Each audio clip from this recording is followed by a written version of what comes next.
Awesome. We're now joined by HANIA. How are you today? I'm very good. How are you? I'm doing fantastic. Thanks so much. We Yeah, love thank you. we love finally connecting with Zoom. Now, where are you based? Where are you now? Right now I'm in Boston. Okay. Yeah, I know it's California and Boston, New York. These are heavy areas here. You got to right. stay safe. Well, give us some background. Where are you originally from? Where did you grow up and live? So I was born and raised in Poland, in the south of Poland. So I come from there originally. And then I came to United States to study in 2016, so about like 4 years ago. Um, So yeah, I've been around ever since, and this is pretty much like my final month here in Boston. I'm planning to move to the other coast soon, so I'm really looking forward. Obviously, now everything is a little more complicated, and plans change and adjust, but that's the final plan for now. So you coming to the West Coast? Right. So probably gonna be moving to California. Oh, fantastic! You're gonna love it. I know. I just visited for the first time actually in March, and it was really, really nice. Oh, great. It really seems great. Yeah. Well, we love Poland. We love Europe, Eastern Europe, everywhere. It's such a great place, and we're all connected by music. That's true. That is really true.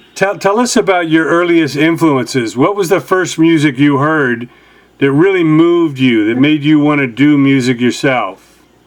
I love that question because there's actually specific type of music that really made me like realize that I love it. And even though I wasn't doing music before, and I got into it like early on, um, one thing that I can like clearly remember, and I think it took me a while to understand that that was like a big part of my influence. But my dad used to. This was like back in the day when he would play cassettes, like those. Now we really don't use those anymore. But he had like a few cassettes with this. It was actually a Polish singer. She did a collaboration with Balkan musician, and they did like a bunch of Balkan music in Polish, and it really stuck with me for some reason. I still go back to it now. It really moves me, and yeah, I would say that is her name is Kaya, and the collaboration is called Kaya and Bregovic. So yeah, when I think about like my very like early influence when I still was a kid, I always think of her. Fantastic. And who were the first like Western artists, the people from America or England that you heard Right. that you fell in love with?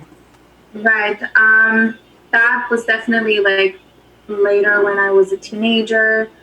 I remember I started getting into jazz a little bit naturally because it is such a like contemporary music, like it's such an important thing to study. So from there, I remember it just going to artists like Erica Badu. That was like one of my big favorites. I just loved her, how like her energy over everything. Like it wasn't just music to me anymore, and I always think about her. I went to see her live actually when I got here. Like my first year I was in America. I She was here in Boston in House of Blues, and I didn't even think twice. So it's definitely Erica Badu. Jill Scott was a big one.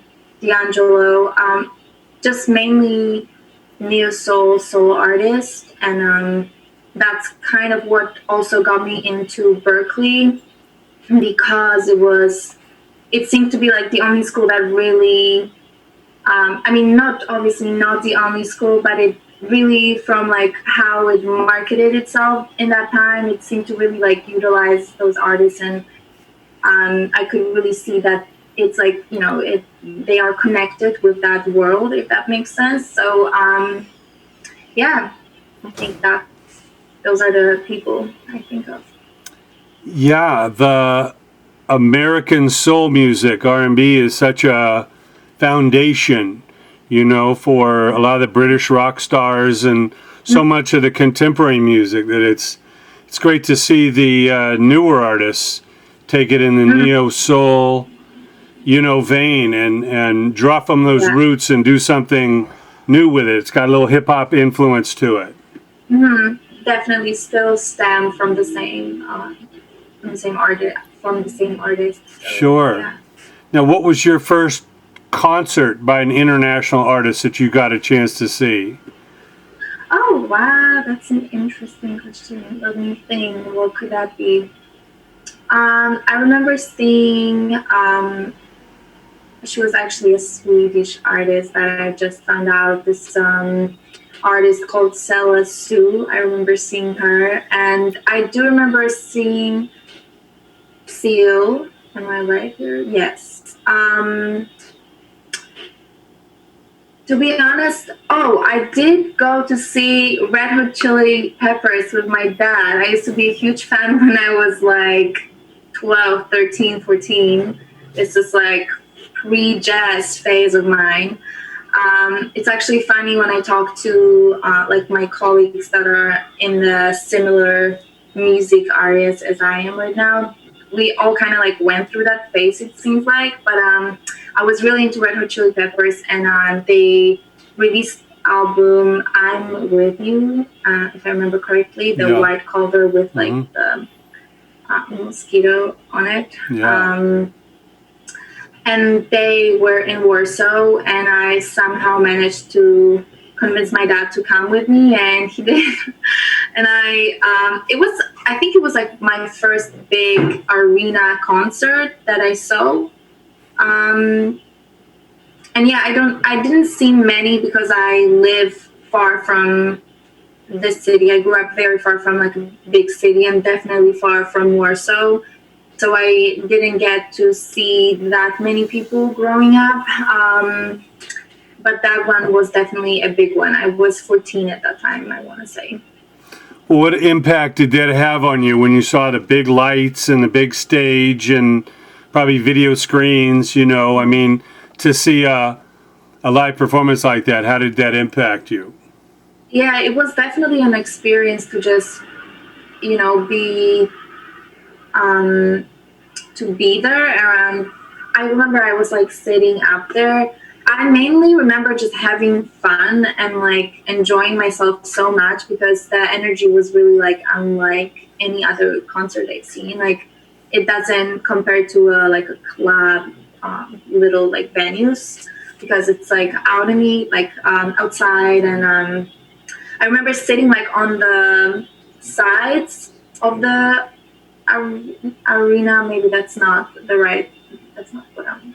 It wasn't an arena, but I was on the side and I could see just like this huge stream of people like dragging down. It was really an experience, and I remember my dad was just sitting down and I was like dancing the whole time, but he was there with me, so that was good. But yeah, just the energy. It's really what I remember. Yeah, such a union of people singing and dancing and moving, to the music. Everybody's a part of it. Especially when they go back to the like old hits that I'm sure they are tired of repeating, but everyone wants to hear them, of course. But yeah, that was a great time. That's excellent. Well, tell us about your songs. I know Self Care was your debut single. Tell us about what that's about and, how you made it, what it means to you. Mhm. Yeah, self care is definitely a special one for me. It was the first song that I really felt like I wanted to share with the world. I remember it was back in 2018 fall. I met with my producer, the producer I worked on the song with. His stage name is Q-Trick, and we met at his like home studio. We started working on the song, listened to like influences. He actually that day introduced me to now my current like favorite artist, which I had no idea about. But the moment I started like explaining him about the what I want to go for and how I wanted to sound, he was like, you know what, this really reminds me of Alina Baraz, and he showed me her stuff, and I just like fell in love. So I remember just like it was such a fresh time for me, and a great feeling to be able to finally like give life to like what was inside me and what I really wanted to share and do. Um, and yeah, it naturally happened that the song is about just me rediscovering myself as a woman. It was really about I was really focused on it at that time. I just really started to let myself feel, let myself do what I had to do to like feel free, beautiful. I feel like I always was like limiting myself in some. It was kind of like a song of freedom for me to feel beautiful and take the time that I need to take to feel that way. And yeah, it of course talks about a connection with your body, but especially with your mind and how you feel. Feeling beautiful means like to me, and in that song means it's a feeling. It's not a look. So yeah, I was really rediscovering the meaning of that in that time. And then later, I had to put the song away for a little bit. But it's funny how like I came back to it. The whole time I had to have it on the side. I was really excited to release it still, and I knew it was gonna happen someday. So naturally, it was the first song I wanted to share with the world when I was finally able to. I had no doubts that it's gonna be self-care. It was really like that one song that I really identified with, and I every time I would listen back to it, I was like, yes, this is like what I want to debut with.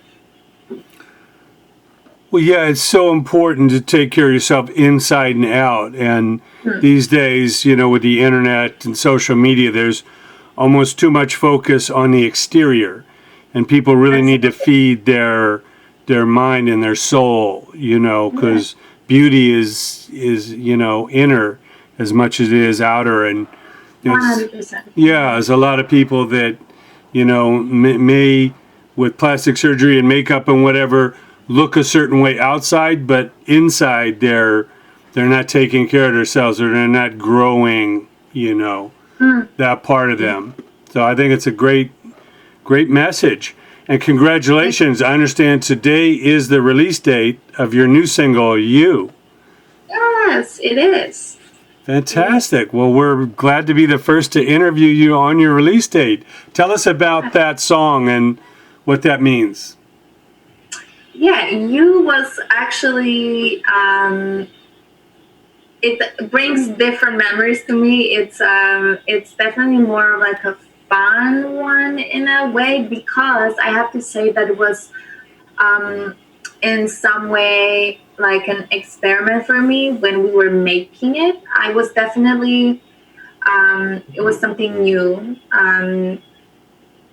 because I think like a little before that I wouldn't see myself go in that direction. But I wrote this song in late summer/fall of 2019, and I was in this time where I would really I would write a lot. I wrote a lot of little demos, and somehow the song stood out from the others, and I really liked it. My producer really liked it, and he was like, yeah, we should do this. And we started working on it. It was actually a long process. We were getting feedback from an from an A&R at that time, so it was a long time to get it to where we all wanted to sound and we all were feeling happy about it.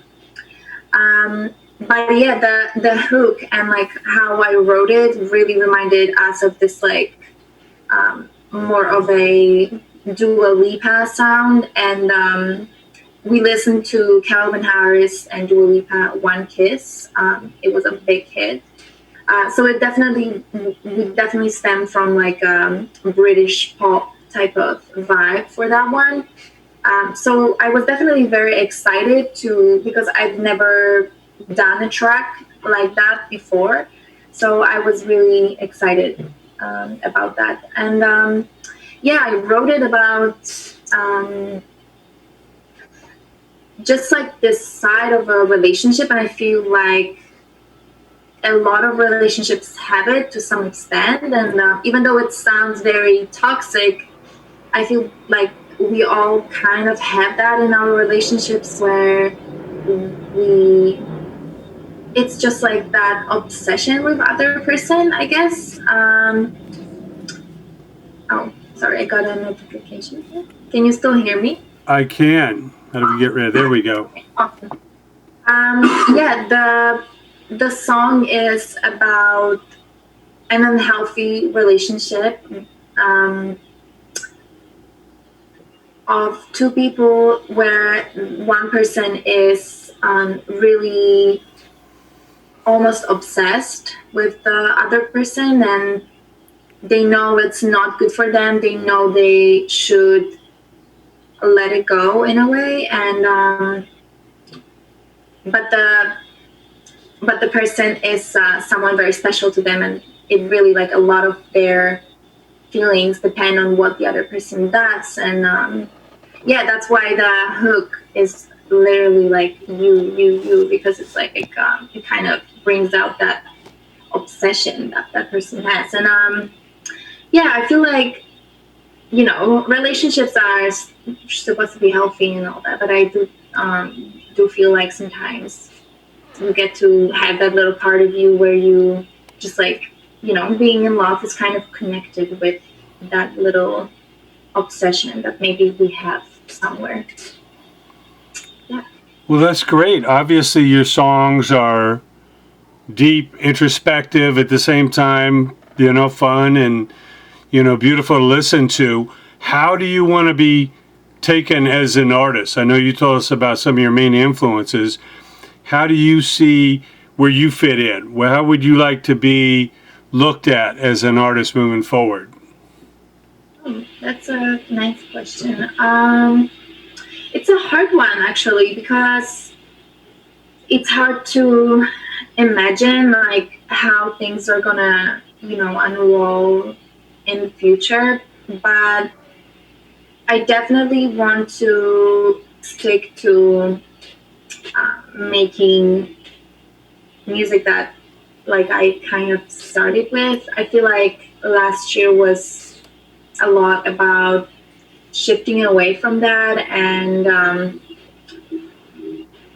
I was um, I was definitely experimenting more and working with a group of people that would definitely like we tried a few things out, and it kind of feels like a circle because I definitely want to.